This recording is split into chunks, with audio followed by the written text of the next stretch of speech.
নমস্কার, ননিচিনি ব্লগে আপনাদের সকলকে জানাই অনেক ভালোবাসা। আশা করছি আপনারা সকলেই খুব ভালো আছেন আর আমরাও বেশ ভালো আছি। তো এই দেখুন, এখন সকাল মোটামুটি 5:30, 5:30 নয়, 5:20 মতো বাজে। তো আমি উঠে গেছি কারণ বাবুর স্কুল আছে আজকে। এই যে আমি ব্রাশ ট্রাশ করে এক গ্লাস গরম জল খাই, যেটা প্রতিদিনই খাই আমি। তো এখন চিয়া সিড শেষ হয়ে গেছে, ওই জন্য শুধুই গরম জলটা খাচ্ছি। তো গরম জলটা খাওয়া হয়ে গেলে বাবুর টিফিনটা রেডি করে দেব। বাবুকে আজকে একটু ম্যাগি করে দিয়েছি, ও বললো ম্যাগি নিয়ে যাবে আজকে। তো এই যে একটু ম্যাগি করে দিয়েছি আর একটু সস দিয়ে দিচ্ছি ওপর থেকে, নাহলে শুধু ম্যাগিটা ওর ভালো লাগে না খেতে। তো বাবুর টিফিন রেডি, এবার ও স্কুল ড্রেস পুরো রেডি হয়ে গেছে, ওর খাওয়াও হয়ে গেছে। এই যে আমি চুলটা আঁচড়ে দিচ্ছি। তো ও এবার বেরিয়ে যাবে, গাড়ি চলে আসবে মোটামুটি 5টা 5:30টার মধ্যে গাড়ি আসে ওর। তো এই যে ও বেরিয়ে যাচ্ছে।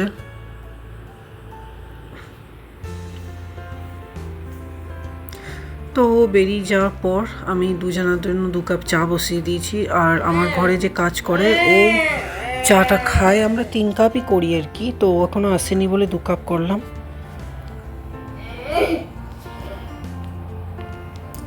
এই যে আমাদের দুজনের 2 কাপ চা আমি করে নিচ্ছি।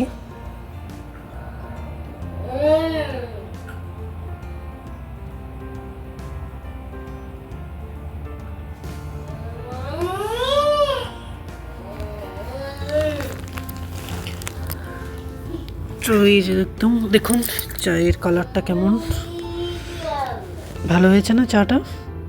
দুধ চাই করলাম আজকে। আমি সকালে প্রত্যেকদিন দুধ চা খাই না, লিকার চাটাই খাই, কিন্তু আজকে ইচ্ছা করছিল কারণ বাইরে বৃষ্টি হচ্ছিল, তো ওই জন্য দুধ চা খেতে মন হলো। তো চাটা খাওয়ার পর এখন শুভাঙ্গীকে উঠিয়ে দিয়েছি। আর এই দেখুন কাল রাত থেকে কারেন্ট মানে আসা যাওয়া করছে। এই দেখুন এসিটা সেই খোলাই আছে। তো আমি বিছানা টিছানাগুলো সব গুছিয়ে নেব। বিছানা টিছানা তুলে বাকি অন্যান্য যে সমস্ত কাজগুলো আছে সেগুলো চলে যাব করতে। প্রথমে সকালে আমি বিছানাটাই আগে গুটিয়ে নিই, কারণ বিছানা অপরিষ্কার থাকলে পরে আমার যেন কেমন লাগে, তাই জন্য বিছানাটা আগে গুটিয়ে নিচ্ছি। এই যে দেখুন বিছানাটা ক্লিন করে নিয়েছি।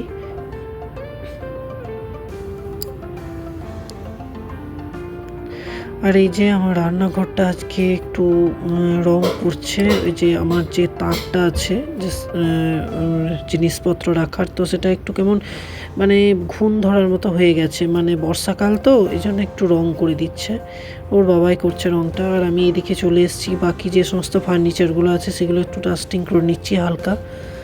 প্রত্যেক দিনই করি, আর না হলে কীরকম ধুলো জমে যায় জানেন তো আপনারা সকলেই। এই যে একটু কলিন দিয়েছি, কলিন দিয়ে ভালো করে মুছে নিয়েছি। তারপরে এই যে একটু শুকনো কানি দিয়ে ভালো করে মুছে দিচ্ছি।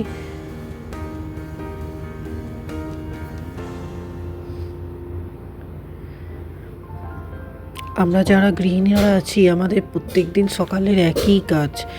এটা কাউকে বলতে হবে না যে আমি এটা করছি, মানে প্রায় মানে কি সকলেই আমরা সব গৃহিণীরাই একই কাজকর্মই করে থাকি সকাল থেকে উঠে। ঘর ঝাড়া মোছা, তো আমার যেহেতু কাজের মেয়ে আছে বলে আমাকে ঘরটা মোছা, বাসন ধোয়া, কাচাকুচি এগুলো করতে হয় না, কিন্তু বাকি কাজগুলো আমি করি, যে ঘরে মোছা জিনিসপত্র। এই যে বাবুর টেবিলটা বাগানো হলো। আর এই দেখুন ঘর বাগাবো কি, ম্যাডাম আছেন নোংরা করার জন্য, দেখুন কি করেছে, জিনিসপত্র সব ফেলে বসে বসে যেটুকু লাগাল পায় সেগুলোকেই ফেলে ফেলে ছড়িয়ে রেখে দেয়, দাঁড়াতে পারে না তো। আর এই যে কাঁদছিল, ওই জন্য আমি একটুখানি সময় দিচ্ছি, ওর সঙ্গে একটু খেললে পরে ও খুব খুশি হয়। তো ওই জন্য আমি বললাম যে ঠিক আছে কাজ পরে হবে, আগে তোর সঙ্গে একটুখানি খেলি, তোর মুডটা ফ্রেশ করি, তারপর যাব কাজে। তো ওর বাবা এখন নিতে পারবে না, কারণ ওই রান্নাঘরটা রংটা করছিল আর কি। তো ওই জন্য আমি একটু ওর সঙ্গে সঙ্গ দিচ্ছিলাম। দেখুন এখন অনেক কিছুই নকল করার চেষ্টা করে আমার দেখে দেখে। আগে তো এগুলো কিছুই পারতো না, এখন আমাদের দেখে দেখে অনেক কিছু শিখেছে ও।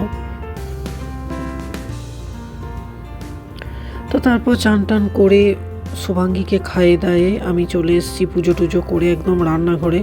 আজকে অনেকটাই দেরি হয়ে গেছিলো, কারণ রান্নাঘরটা বাগানো গোছানো ছিল। সেই জন্য আজকে চিকেন এনেছিল, তো আমি বললাম যে প্লেন চিকেনের পাতলা যে ঝোলটা হয়, আর সঙ্গে একটু গাজর আলু এগুলোও দিয়ে দিয়েছি তো শুভাঙ্গীর জন্য। তো চিকেনের পাতলা ঝোল আর এই ভাত আর একটু শাক আছে, শাকটা ভেজে নেবো, এইটুকুই করবো আজকে লাঞ্চের।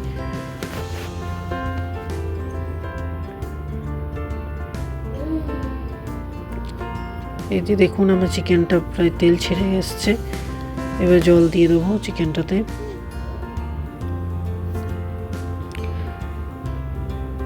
তো অনেকটাই দেরি হয়ে গেছিলো, শুভাঙ্গী ওই জন্য খুবই কান্নাকাটি করছিল, তো ওকে খুব তাড়াতাড়ির মধ্যে দুটি ভাত খাইয়ে দিলাম। দেখছেন ভাত খাওয়ার সময় কেমন দুষ্টুমি করে, বসে আগে খেতে পারতো না, আগে শুয়ে শুয়ে খাওয়াতাম, কিন্তু এখন এটা অভ্যাস করিয়েছি বসে খাওয়াটা। তো যাই হোক, ওকে খাইয়ে দাইয়ে ঘুম পাড়িয়ে বাকি ওদের দুজনকেও খেতে দিয়ে দিয়েছি। তো এবার আমি নিয়ে বসেছি, আমি একাই খাই কারণ ওদের তিনজনকে একসঙ্গেই খেতে দিয়ে দিই আমি। তো এবার আমিও খেয়ে নিয়েছি। আমি খাওয়ার আগে শুভাঙ্গীকে ঘুম টুম পাড়িয়েই খেতে বসেছিলাম, কিন্তু কারেন্ট চলে যাওয়ার জন্য আমি খেয়ে দিয়ে উঠে মনে করলাম একটু রেস্ট করব, গিয়ে দেখছি যে ও উঠে গেছে। আবার ননি আবার ওকে উঠিয়ে বসিয়ে দিয়েছে। তো এই যে দেখুন বসে আছে চুপ করে। আমি যে একটু রেস্ট করবো হয় না, কারণ কাল রাত্রেও ভালো ঘুম হয়নি। তো এই যে কারেন্ট চলে গেছে, দেখুন কারেন্ট চলে গেছে মানে ও আর শুয়ে থাকবে না।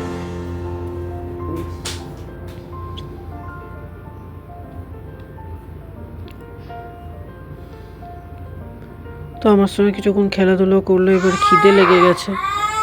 তো এই যে ওর জন্য একটু দুধ কর্নফ্লেক্স গুড়লাম, আর বাবুও বলছিল যে কিছু খাবো, ওই জন্য ওকে একটু দুধ আর দুটো বিস্কুট দিলাম।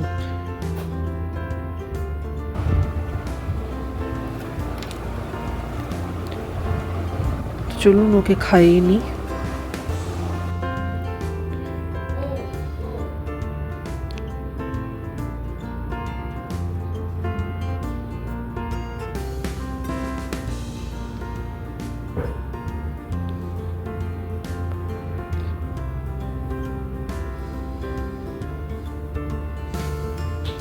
তো ওকে খাওয়ানো দাওয়ানোর পর আমার রান্নাঘরটা কিছুটা বাগানো ছিল, কারণ গ্যাস ট্যাসগুলো তখন মুছতে পারিনি আমি খাওয়া দাওয়ার পর। তো শুভাঙ্গী উঠে গিয়েছিলো বললাম আমি, তো এই জন্য গ্যাস ট্যাসগুলো আগে মুছে নিয়ে রেডি করে নিচ্ছি, কারণ রাত্রেও আবার রুটি হয় আমাদের প্রত্যেক দিনই, রুটি তরকারি যেদিন যেমন আর কি। তো সেই জন্য গ্যাসটা মুছে নিলাম। এই যে সিঙ্কটা পরিষ্কার করে নিচ্ছি, প্রত্যেক দিনই করে নিই আমি গ্যাস মোছার সঙ্গে সঙ্গে। তার আগে আমার কাজের মেয়ে এসে এগুলো সব ধুয়ে মুছে যায়, তবুও আমি নিজেই একটু ইয়ে করি, কারণ ওদের কাজের উপর অতটা ঠিক ভরসা লাগে না। তো এগুলো সব পরিষ্কার করা হয়ে গেছে, এবার আমি চুলটা আঁচড়ে নেবো, কারণ বিকালে চুলটাও বাঁধতে পারিনি। তো চুল টুল বেঁধে এবার যাবো সন্ধে টন্ধে দিতে। তো তারপর সন্ধে টন্ধে দেওয়ার পর রাত্রে খাবার দাবার বানাবো, প্লাস শুভাঙ্গীর ব্যায়াম আছে। তো ওই জন্য ভিডিওটা আজকে বিকাল অবধি করেছি, পুরো ভিডিওটা করিনি।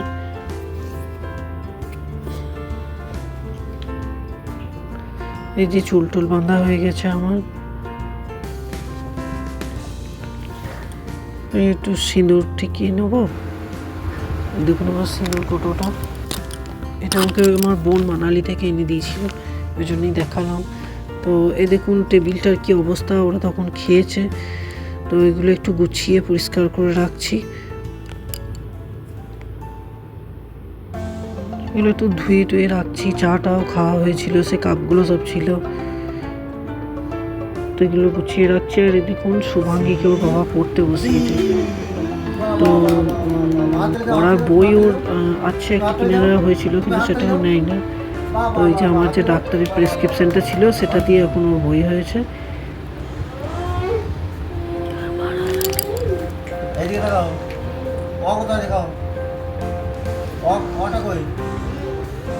আঙুল করে দেখাও, এইটা অ, আটা কোথায় দেখাও, আটা কোথায় দেখাও আঙুল করে। তো যাই হোক, ভিডিওটা আর বেশি বাড়াচ্ছি না, এখানে ভিডিওটা শেষ করছি।